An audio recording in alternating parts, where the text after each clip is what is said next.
but I would like to say several words before your discussion. Kto má záujem, môže sa prihlásiť a slečna asistentka tam poputuje s mikrofónom. A poprosím vás, aby ste sa spýtali, alebo aby ste povedali, či otázka bude v slovenčine alebo v angličtine. A každý má priestor na konkrétnu otázku alebo námet v rozmedzi 2 minút, maximálne 2 minúty, poprosím. Takže nech sa páči, kto má záujem. Prvý odvážlivec, vidím vzadu vpravo otázka.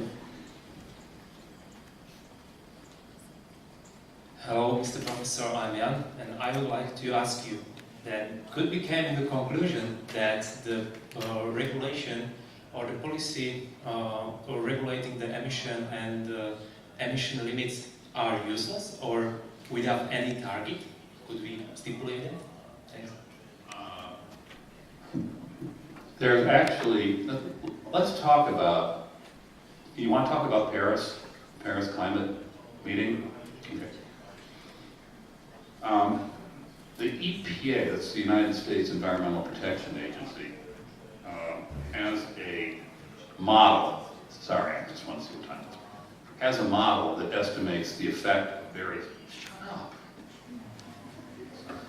be quiet. Has a model that estimates the effects of policies on the surface temperature trajectory. And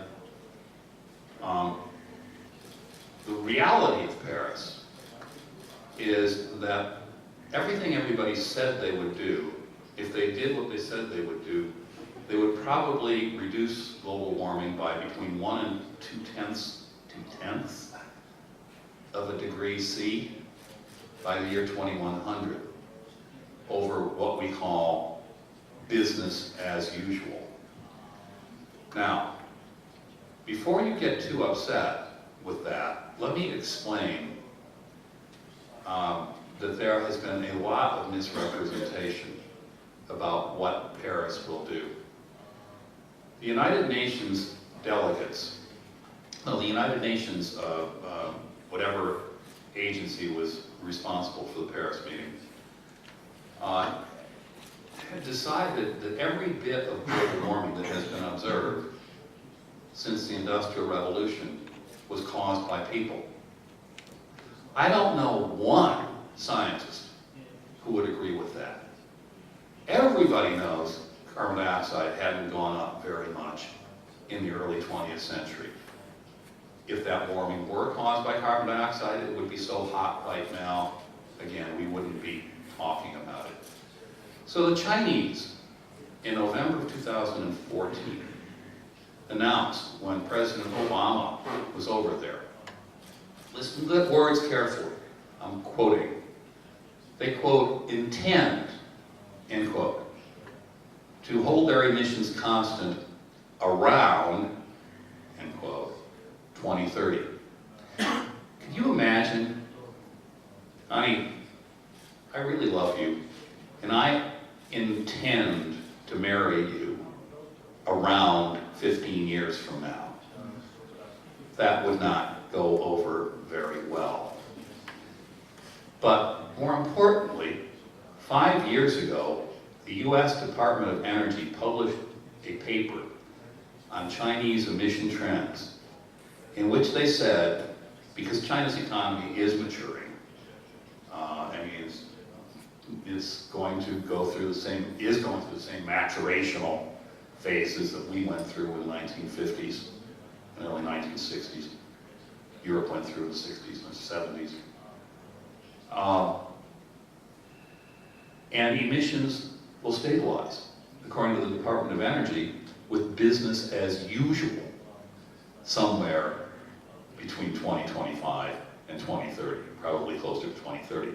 So all they agreed to do was to do what they were going to do anyway. The fourth largest emitter on Earth is the country of India.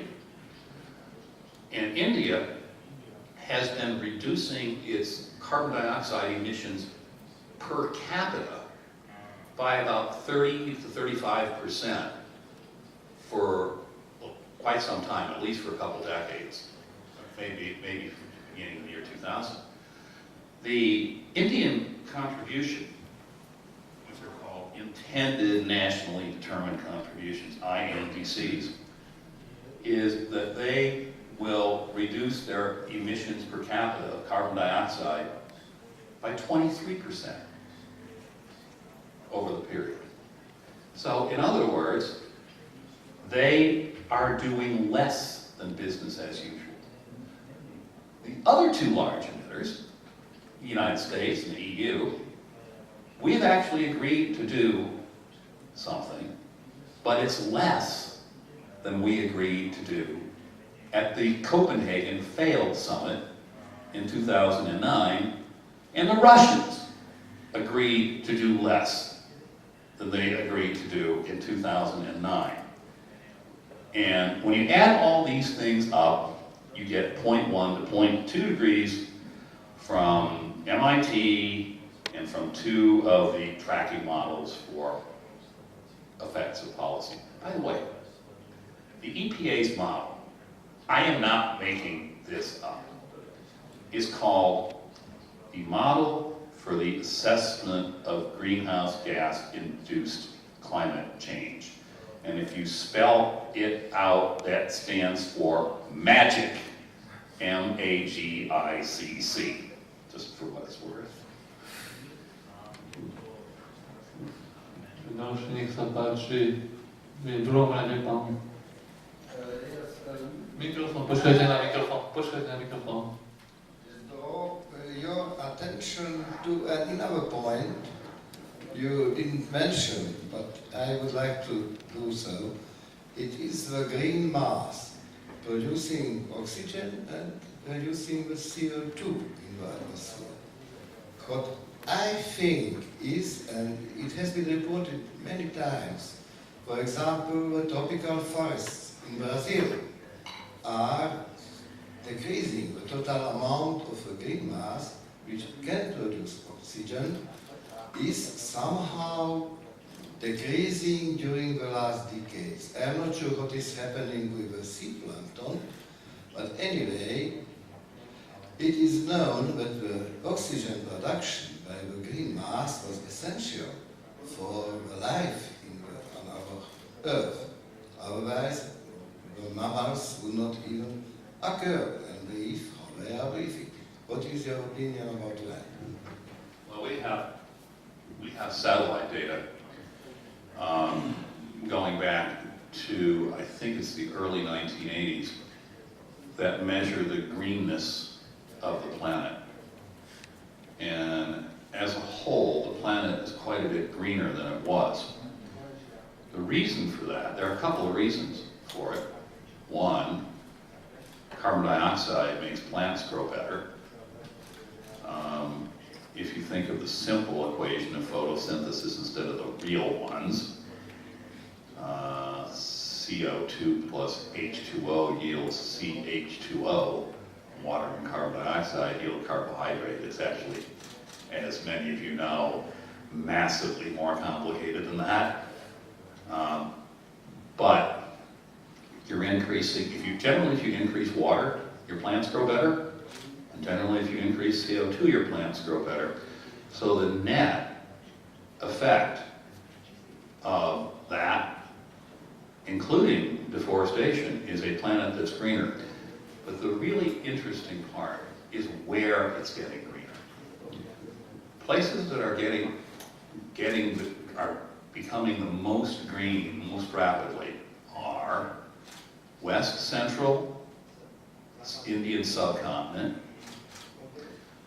Africa, Sahelian Africa, the belt between the Sahara and the rainforest, southwestern Australia, which is a very substantial desert, and generally the dry places, plus the Arctic. The high Arctic is getting greener because the growing season is longer. So it's actually a net greening. There's another thing about carbon dioxide, by the way. For most of the last 100 million years, the temperature was warmer than it is now. And the CO2 concentration in the atmosphere was higher. If you grow plants in high concentrations of CO2, the optimum temperature for photosynthesis goes up. So in other words, it's like plants are currently kind of starved for carbon dioxide, and when you push them to the values generally experienced when the flowering plants, those are the ones we eat or that we feed to animals, then we eat the animals, they were generally in an environment of much higher CO2 in a warmer environment.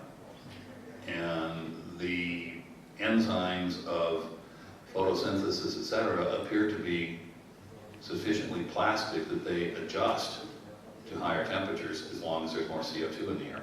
It's a phenomenon. It's a fascinating issue. Those of you who are still in the educational process or something like that, formal educational process, yes, you're going to hear a lot of things that are kind of, what's the word we're looking for, shaky. But it's a great thing to study because you appreciate how hard it is to kill life.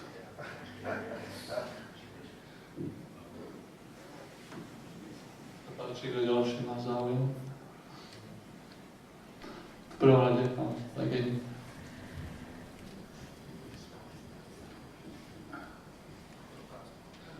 Budem hovoriť po slovensky. Prvá poznámka, čo sa týka tej Saudskej Arábie, tak 50% obyvateľstva ženy nosia čierne a 50% obyvateľstva muži chodia v bielom, takže... They're not allowed outside.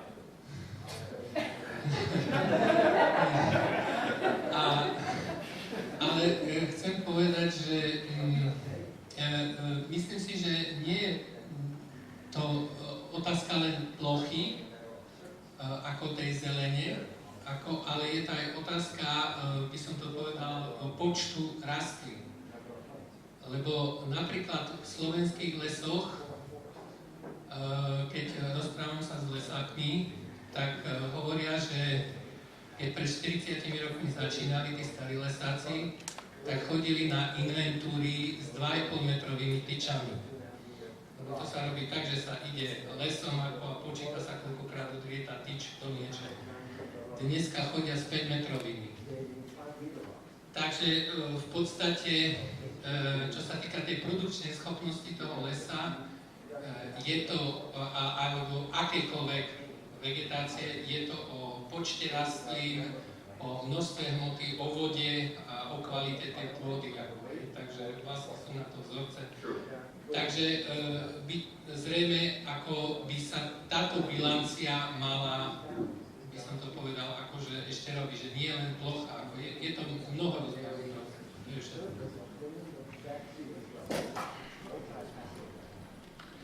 The actual measurements done by the satellite are leaf area index measurements, which more address the volume rather than the extent. Okay?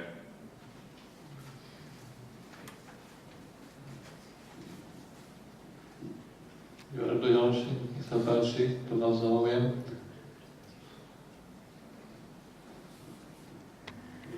Právo, štvrtý rad. Piatý raz.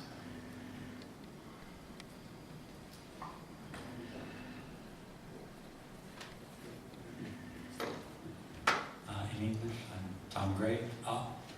You mentioned very slightly some of the technologies that don't work. Could you expand upon that a little bit on solar, wind, and nuclear power? Sure. The problem is that the sun is below the horizon 50% of the time. It's near the horizon about 20% of the time. It's cloudy in the mid-latitudes about 25% of the time. That's just a guess. And the further north you go, the lower the sun angle is, or the further south you go, the lower the sun angle is. So you have a very inconstant source. And the problem with the wind is the wind does not blow all the time. And generally speaking, the hottest temperatures and the coldest effective temperatures, by that I mean ones you have to, or the coldest temperatures rather, tend to occur when the wind's not blowing very much. And so you have to have backup power. And some of the decisions that are being made under green pressure, just, can you translate the word boggle? Boggle my mind, where the Germans recognize the inconstancy of their energy Wende, is that what it is? Energy Wende. And so they built backup power plants that are coal-fired. And they accelerated the phase-out of their nuclear plants because some, I won't call this person a name, but you can figure out what you might call him, put the backup generation for the Fukushima nuclear reactor between the ocean and the reactor, in an ocean where, in a seismically very, very active region. That is absolutely no reason for the Germans to phase out their non-emitting, very dense source of fusion power. Instead, they put in sources which will produce large quantities of the very gases that they want to get rid of with solar energy and windmills. In America, we have an expression, go figure.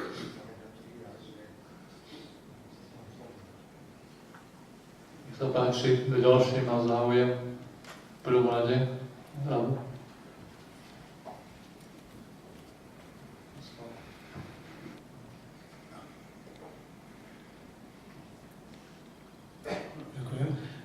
Ja sa spýtam, nebude to taká klimatická otázka, bude to skôr otázka ekonomická.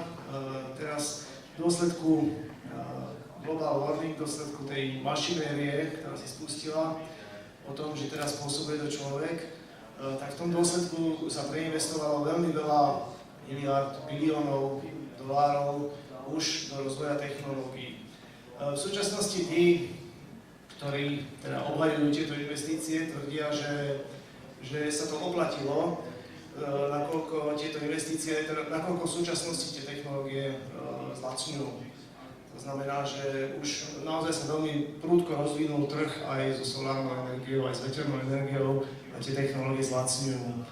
Myslíte si, že to stálo za to tie investície, alebo by to prešlo aj bez nich? Well,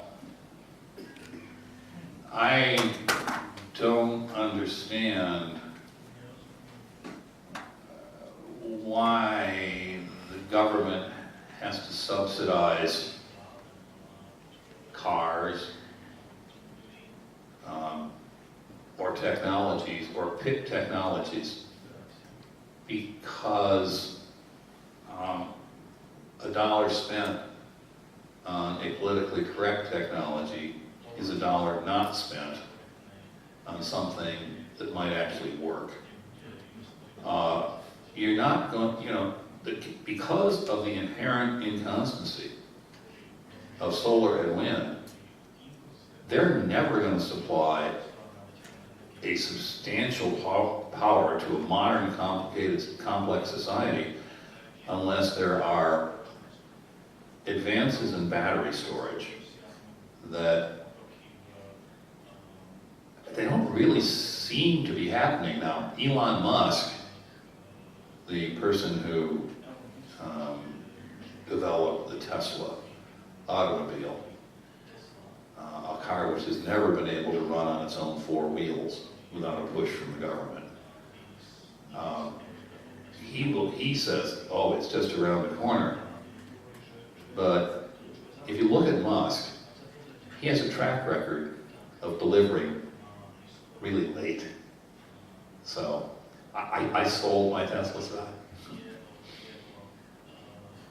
Anyway, my answer is that the compact answer is there are entrepreneurs out there. If they like a certain technology, why don't they support it instead of money that was extracted from me and with the threat of incarceration be used for the technology of the government's choice? I don't like that idea, but I'm kind of libertarian in that way. And I do work for a libertarian organization.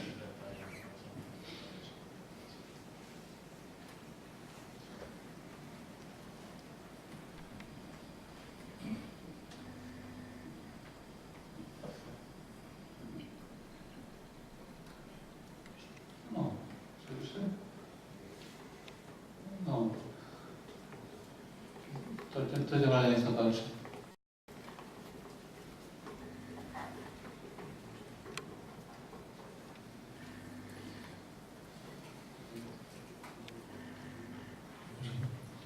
Mám na vás jednu otázku. Pozorne som si tú vašu prednášku vypočul.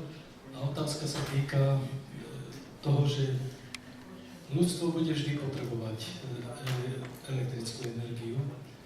A či z pohľadu otepľovania, z pohľadu energetických zdrojov, či ste skúmali aj, aký je vhodný pomer medzi obnoviteľným zdrojom, jadrom, klasikou a týmito zdrojmi v priemyselne vyspelých oblastiach a v tých rozvojových krajinách. Ste naznačili, že v tých priemyselne vyspelých oblastiach tam tá produkcia je ďaleko väčšia a v tých menej vyspelých oblastiach, tých väčších, tam by ten pomer mohol byť nejaký iný. Skúma sa aj tento vplyv, pretože potom aj tieto predrečníky, alebo predo mnou, čo dával otázku na tie zdroje, čo sa vynakladajú peniaze, že či to bolo účelné alebo neúčelné. Podľa mňa to bolo účelné, len to bolo skôr urobené, ako to malo byť. To je všetko. To je len poznámka k tomu. Well, thank you. I am not.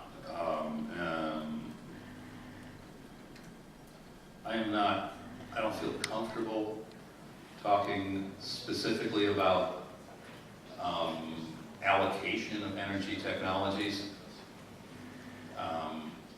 My brother, however, is very highly thought of in this area. I'll ask him.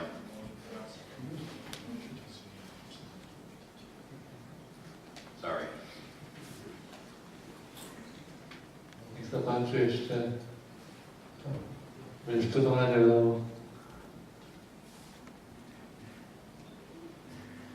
Hello, my name is Paul. Professor, you mentioned some theories from the class like 60 years ago about the global cooling. There was the theories on that because of the aerosols being released into the atmosphere, which will actually reflect the radiation which will not reach the surface. That time, quite big part of the scientists were sure these theories are real. I can remember it as a student when I was studying climatology. Now, the theories have changed a little bit. 50 years ago, there was a big fight against the, say, releasing sulfur into the atmosphere. It was very visible and it was very, we felt it because it was stinky. So it was something like a flu. If you have a flu, you have to jump into your bed and to sleep and to get well. Now, it is a little bit different. We do not smell anything. We do not feel anything. Because the impact of any kind of CO2 release is very slow and is, say, questionable. So, do you think should we be so brave to say nothing is going to happen? Nothing is going to happen? Or should we be a little bit more cautious and start to try to regulate the release of greenhouse gases and probably some other substances into the atmosphere?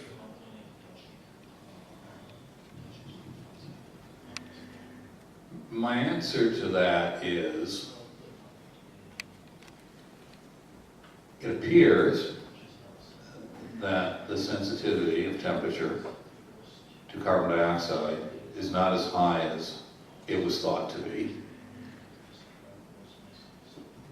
There are multiple lines of independent evidence, some of which I showed today. And if, let's just say, for the sake of argument, that the sensitivity is 1/2 of the average in the UN's models. That's, I think, pretty reasonable. That essentially doubles your lead time to when you might be very interested in doing things. And it gives so much time that maybe we would be wiser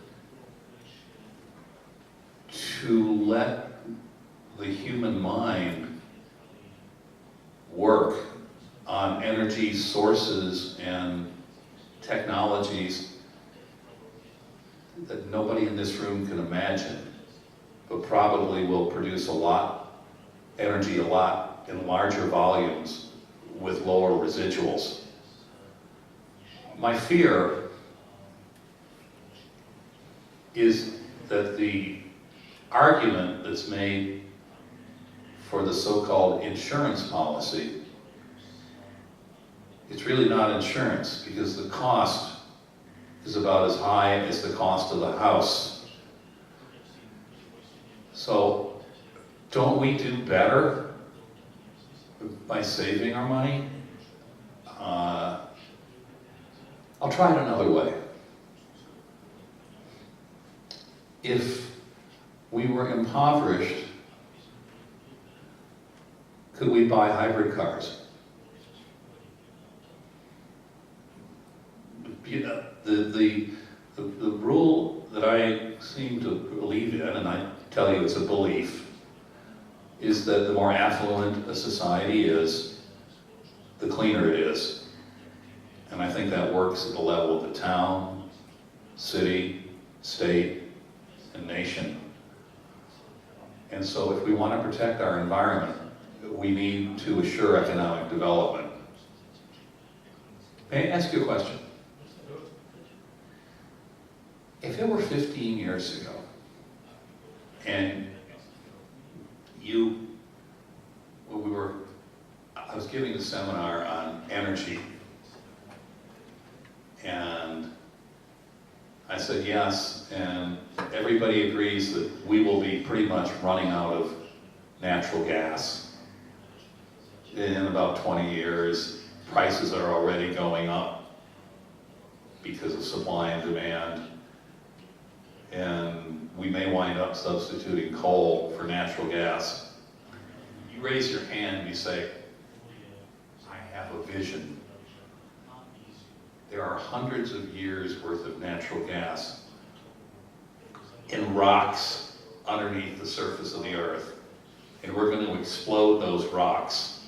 Oh, and by the way, it's 15 years ago, in 14 years, the United States will be the world's largest producer of oil. What would you say? What would I say? I would think you were wrong. That can't be right. But that's what happens when people invest and innovate. And that natural gas produces less than half the carbon dioxide that coal does when it's used to make power. Global warming didn't make that happen. Innovation and capital made that happen.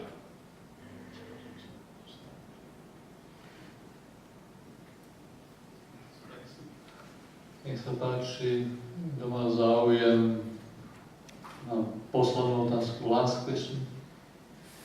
No, keď nikto iný, tak Tom.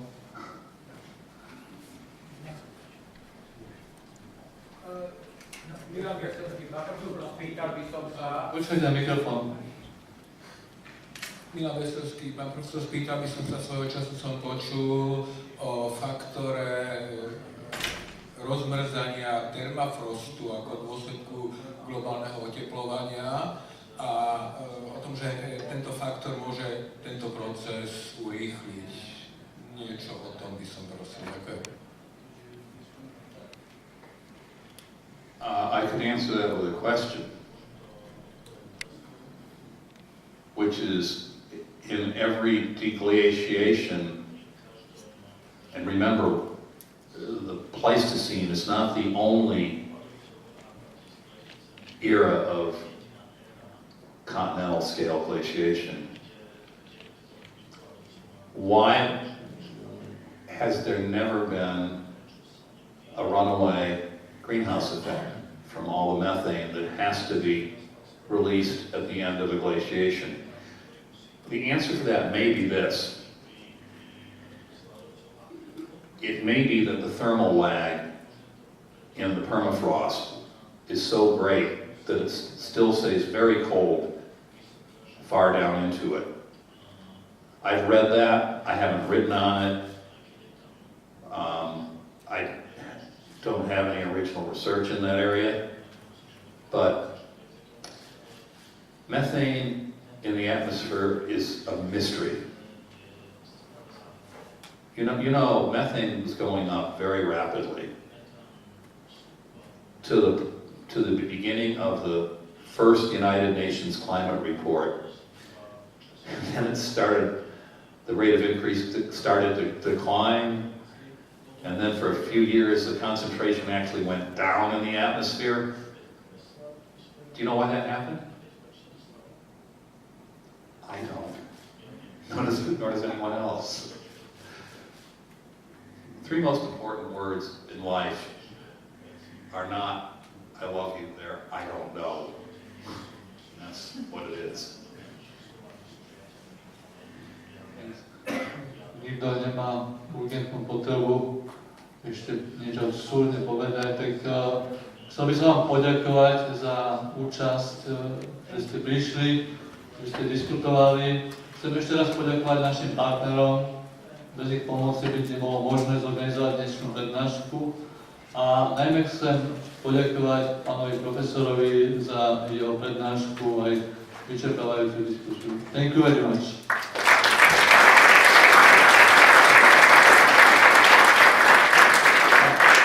Ešte posledná poznámka, pevne verím a robíme na tom, že sa stretneme opäť na jeseň na ďalšej prednáške. Takže dovidenia na jeseň.